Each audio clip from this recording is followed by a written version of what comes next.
It's so good to be back. One of the things that I realized when I started this idea of recording a weekly vlog is that I will struggle. That it's gonna be so difficult to balance real life and, creating a YouTube channel and blogging around it and just throwing some ideas, talking about creativity and different stuff. But it's fine. I don't want to stop here. I don't want to be like, I cannot, life is so difficult and stuff. We realized during the last 3 weeks, a lot of things happened, a bunch of work, trips, some personal stuff, and it was almost impossible to record anything. One of the things that I learned through this process, through these 3 weeks in which I was feeling bad with myself of not being able to be committed to the craft, was like, okay, I need to create systems, I need to create processes. About the systems and processes we're gonna talk in the next video, because if not, this video is gonna be forever. But today I want to continue talking about the book, that, by the way, I finally bought it because I actually listened to it. I didn't read it, technically speaking. So I was like, okay, this is gonna be from where we're gonna take a structure to organize our YouTube channel, our videos. I need to have it physically. So I'm very happy that I bought it. Today we are gonna go to talk about the second chapter, but let me show you some of the things that were happening during the last weeks.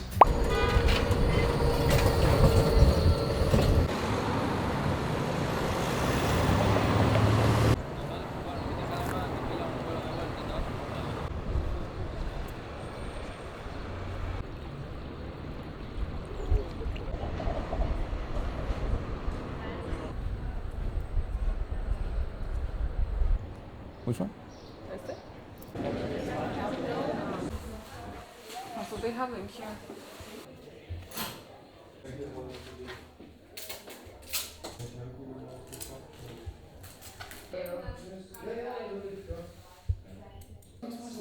one. Which one? This? This or that? That one is amazing. That one is amazing. Arbolito.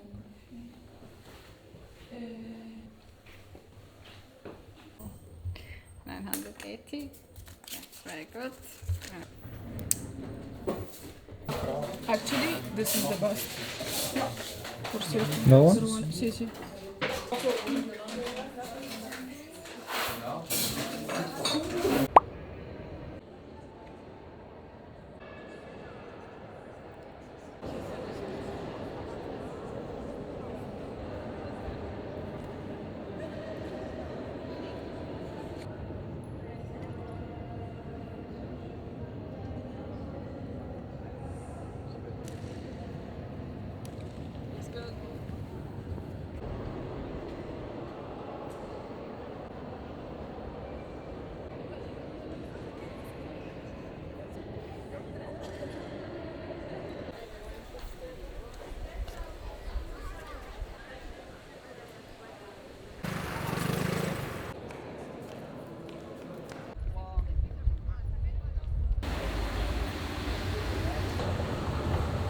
And below it's the bridge, like.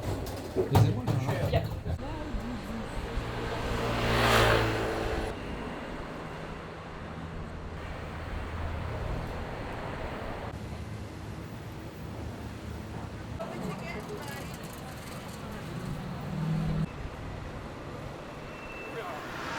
One of the things that I'm liking about the book is that it makes me think, it makes me analyze things from different angles. Some of the chapters are gonna be, you will see, more spiritual, let's say. Some of them are more logical, some of them are some just reminders, some things that we know, but that sometimes we need to listen from an outsider.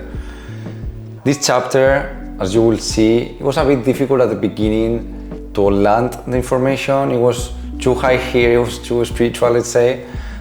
So we need to put it down to earth.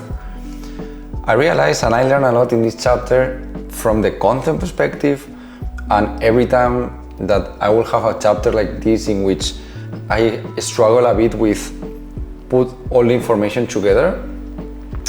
I'm gonna come back to this formula. Let me show you the formula.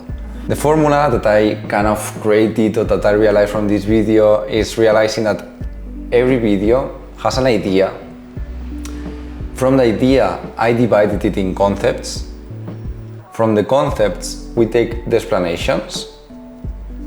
Then at the end, I make a little recap to confirm that we remember what we have talked about, and then a conclusion.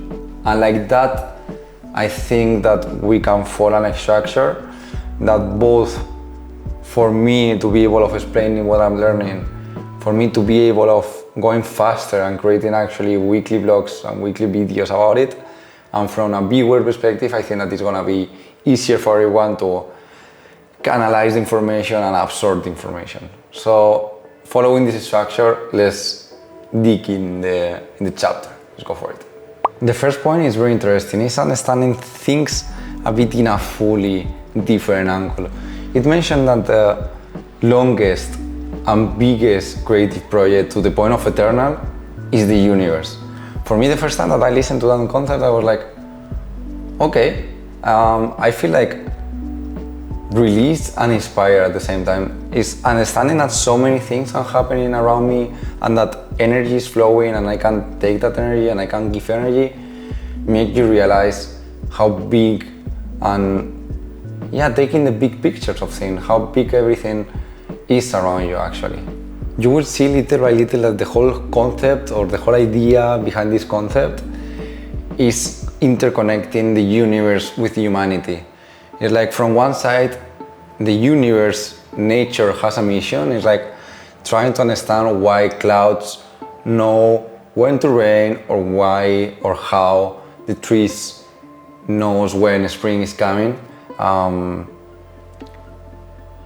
It's like they don't know that the universe has a clock, has an internal clock, and as artists, we are part of that.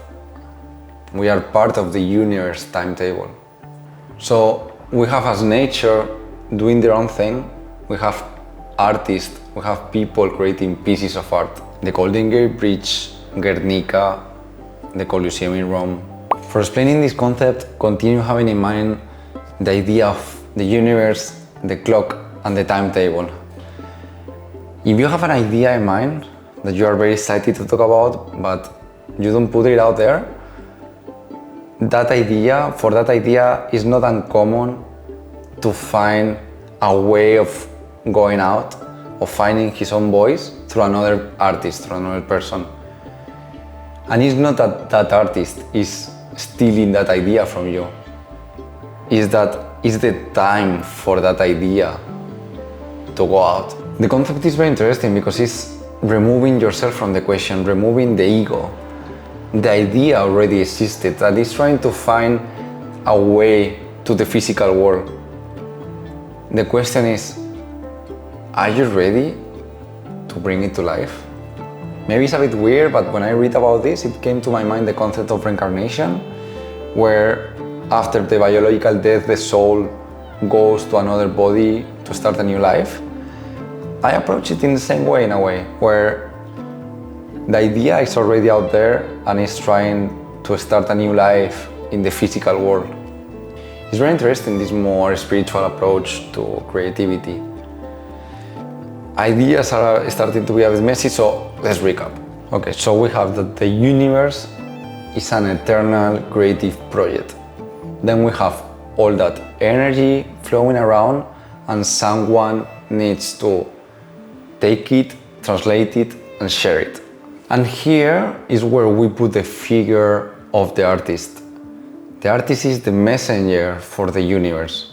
What they need to do is take all this information, translate it, and share it. The most perceptive artist is the one that has developed high sensitivity to energy. The one that can see through all that noise and take the important data, the idea. But the question is, how do we pick up on a signal that cannot be here or defined? Instead of actively seeking these signals, the artist need to create an open space in their minds to actually receive and transmute what the universe is trying to give you. This freedom, this empty space, is not actually that difficult to create. It's that we are not used to in today's society or when we get older. But this is how we all are born. This is what we are when we are kids. In my case, this is why I'm very inspired by my little cousin. He's 10 and he's curious and he's interested about everything. I think that this is something that we can learn from children, from kids around us, to stay in the moment, to embrace new ideas, and to stay curious. Artists that sustain their creativity is the artists that actually keep these children qualities, and that allowed them to align with the universe timing and get the idea. We need to practice a way of being that allow us to see the world through innocent eyes. I hope you enjoyed the video. If so, subscribe. I'm planning to continue talking about creativity for a long time.